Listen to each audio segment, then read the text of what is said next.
shoutout po sa ating lahat at your service, Mr. Wildlife TV. Please do support and subscribe. Walang iba po ang ama ng Kalingap, Kuya Val Santos Matubang,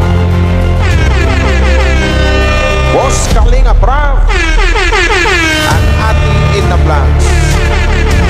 At please do support sa lahat po ng mga Kalingap charity vloggers or Kalingap partners. Once again, at your service, Mr. Wildlife TV, your Mr. Goodbye.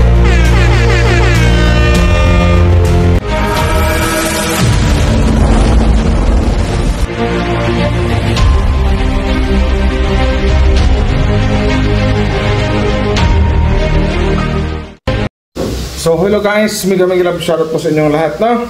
Once again, Wildlife TV at your service. Hello po sa lahat ng mga Kalingap dyan, mega love shoutout po sa inyong lahat. Magandang araw at nag-ingat po ang lahat kasi medyo masamang panahon yun dito sa medyo maulan guys. So ito na another reaction po ang gawin natin ngayon, no? Sa na to, sa panibagong araw na to. Pero bago tayo magsimula, suportahan po natin ang buong Team Kalingap, Val Santos Matubang, Kalingap Praba natin na vlog sa lahat ng mga Kalingap reactors, Kalingap charity vloggers. Mega love shoutout po sa inyong lahat at maraming salamat sa mga nag-like and share sa upload ko na ito, at doon sa mga nakapag-subscribe sa akin, maraming salamat po sa inyo. So ito na nga, may nakita akong mga post sa mga na kasi alam naman natin ngayon, nabubulol ako. Alam naman natin ngayon na ang trending na issue ngayon about ito sa Danjoy, no? About ito sa mga kumakalat na issue kay Kalingap Dan na issue na kahito ganyan daw, etc. So yun na nga, at saka naintindihan ko rin kung bakit bilang isang nanay, di ba? Bilang isang nanay na talagang nasasaktan din siya sa mga pangyayari ngayon kasi talagang involved naman dito si Joy Diwata, ang kanyang anak na lingid sa ating kalaman na magka-love team si Dan at saka si Joy Diwata. So nakikiusap po, ito na nga nabasa natin sa live ni na nakikiusap po si Nanay Imelda na kung pwede lang sana pakiusap po sana wag daw munang i-love team ang kanyang anak. Sabi yung shout out po sa lahat. So, naintindihan ko rin ang isang Nanay Imelda sa kanyang side. Kasi ando na ang una kasi masasaktan nito sa mga issue na to, walang iba kundi ang nanay talaga. Diba? Alam naman natin na kung gaano kadikit at kung gaano kalambing din ang isang Joy Diwata sa kanyang nanay na si Nanay Imelda. Diba? Siyempre, pag sinabing anak, mahal ang magulang yan, mahal ang kanyang mama yan. So, yun na nga. Sabi na Nanay Imelda, kung pwede lang sana pakiusap lang po na wag daw munang i-love team kanyang anak si Joy Diwata dahil lang sa mga nangyayari ngayon na medyo hindi lang ito masasabi na basta issue lang, talagang malaking issue to, very sensitive, masila na issue kasi ang dawit dito yung ka-love team ng kanyang anak na si Joy na si Kalingap Dan. So yun na nga. So, pakiusap lang daw na sana wag daw munang i-love team ng kanyang anak. So, doon na yung nasaktan din ang isang Nanay Imelda sa kung anong issue mayroon ngayon. So, yun lang. So, nakikiusap siya na kung maaari lang sana, kung pwede na wag daw munang i-love team doon sa comment sa ang alam ko ito yung si Nanay Imelda kasi paminsan-minsan napasok din sa live ko itong si Nanay Imelda. Na natatouch din ako, kumbaga siyempre masakit din sa isang magulang, sa isang nanay na makikita niya naramdaman niyang nasaktan ang kanyang anak, di ba? Na mayroon talagang pinagdadaanan ngayon na medyo mabigat ang kanyang anak na si Joy Diwata. So understandable kung ganun ang pakiusap ni Nanay Imelda kasi siguro ando na yung ayaw ninyang maulit kung anong nangyari ngayon na talagang nasaktan ang kanyang anak sa mga pangyayari ngayon kasi alam natin na ito yung first kumbaga ito yung first boyfriend ni Joy Diwata sa pagkakaalam ko. So ando na yung basta good vibes lang tayo, smile lang, huwag masyadong magpadala sa wag masyadong magpadala sa issue. Alam ko naman na lahat ng issue, lahat ng problema ay mayroong mga solusyon to, mayroong mga kasagutan. Pero bilang isang ina nga, gaya ni Nanay Imelda, na talagang ramdam din talaga niya kung ano yung dinanas ng kanyang anak ngayon na nag-iisang diwata na si Joy Diwata. Basta Nanay Imelda, don't worry Nanay Imelda, andito lang din po ako si Wow Life TV. Handang ipagtanggol ang inyong anak sa kung sino mang yung mangbabas sa kanya. So, yun lang po ang maipangangako ko po sa inyo.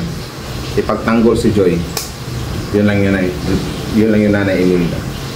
Siyempre kahit sinong nanamin talaga, di ba? Maawa din sa kung ano yung maawa din sa kung anong naranasan ng kanyang anak ngayon, di ba? Na ando na yung nagkaroon ng maraming basher, nagka-issue pa ng ganito na yung kanyang katandem na si Dana nagkaroon ng ito ganyan, may siguro nabuntis daw ito ganyan, pero hindi mo na ako mag-focus dyan kasi ang hintayin ko lang naman dyan yung mga pagbigay ng paliwanag, matinding paliwanag ang isang Kalingap Dan. So bilang nanay, so ando na yung parang gustong yakapin ng mahigpit ni Nanay Imelda yung kanyang anak na si Joy Diwata. Siyempre bilang isang nanay, kung nakikita niyang nasaktan ang kanyang anak, ang una ring masasaktan yan at dubling sakit pang maramdaman yung kanyang nanay, di ba? Kasi siyempre pag sinabing nanay, mahal na mahal yung kanyang anak na babae talaga, di ba? Kung nasaktan man tayong mga fans, mas lalo na yung nanay siguro times 2, times 3 yan yung ramdaman yun ni Nanay Imelda, di ba? Kasi anak niya yan, di ba?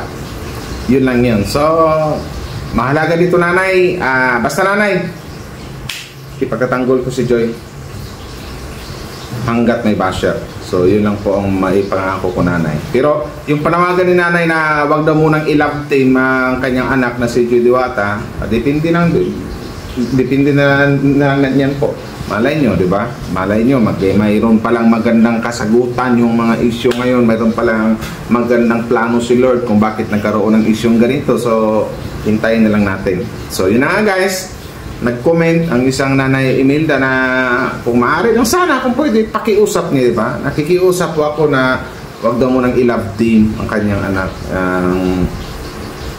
So mas maganda dito mag-uusap din si Nanay Imelda sa Kalingap Dan, sa Joy about sa ganyan, kasi alam naman kasi natin na nung nagliligawan yung dalawa na something like that, nagpaalam pa talaga si Kalingap Dan dito kay Nanay Imelda. So much better din siguro na mabigyan din ng linaw o magpakapag-usap din siguro si Kalingap Dan at saka si Nanay Imelda. So yun yung mas maganda siguro. Kasi alam natin na pinapurmal namang nagpaalam si Kalingap Dan na si Joy ay kanyang liligawan. Tapos for how many months, sa mga nagdaang araw, nagkaroon ng isyong ganito na si Dan nga daw may buntis daw, etc.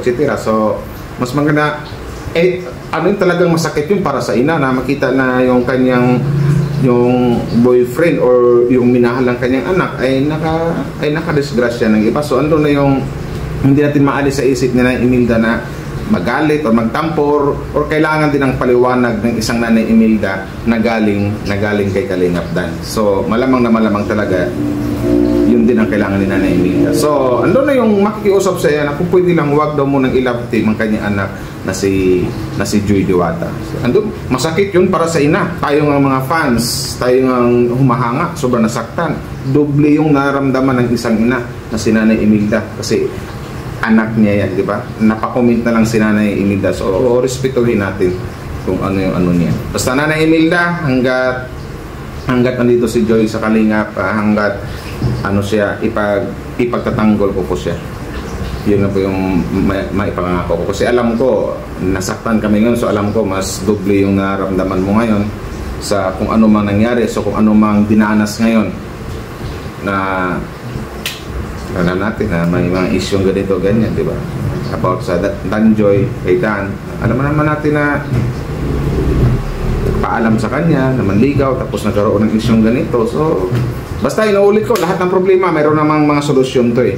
Diba? Yung mga issue, mayroong mga ano yung kasagutan yan. So, yun na lang ang hintayin natin. So, shout out dun sa'yo, Nanay Imelda, magpakatatag ka lang. Andiyan naman si Joy, maayos naman si Joy. Yakapin mo na lang mahigpit. Yakapin mo na lang mahigpit. So, alam ko namang matapang din si Joy pagdating sa mga ganito. Hindi matapang ang isang Joy Diwata. Diba? Pero bilang isang nanay, naintindihan ko. Doble din yung sakit ng naramdaman ng isang ina. So, yan yun, di ba? So, shoutout po sa lahat na. Salamat sa mga mag-like and share sa video na ito. So, yun lang yun. Napakomment si Nanay Imelda na kung pwede lang daw sana, nakiusap siya na wag mo nang i-love team ang kanyang anak na si Joy Diwata. So, malamang mangyayari din siguro mag-uusap din yan sa Kalingap Dan tsaka si Nanay Imelda at saka si Joy about sa mga nangyari. Para mabigyan linaw, mabigyan ng magandang explanation ang kung anong issue mayroon ngayon na kinasangkutan ni Dan. So, yun lang. Basta, wala nang iyak.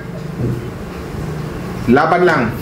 Laban lang sa hamon ng buhay. So maraming salamat po sa inyo. Hanggang dito na lang. Wow Life TV. Bye-bye! Salamat sa mga nag-like and share.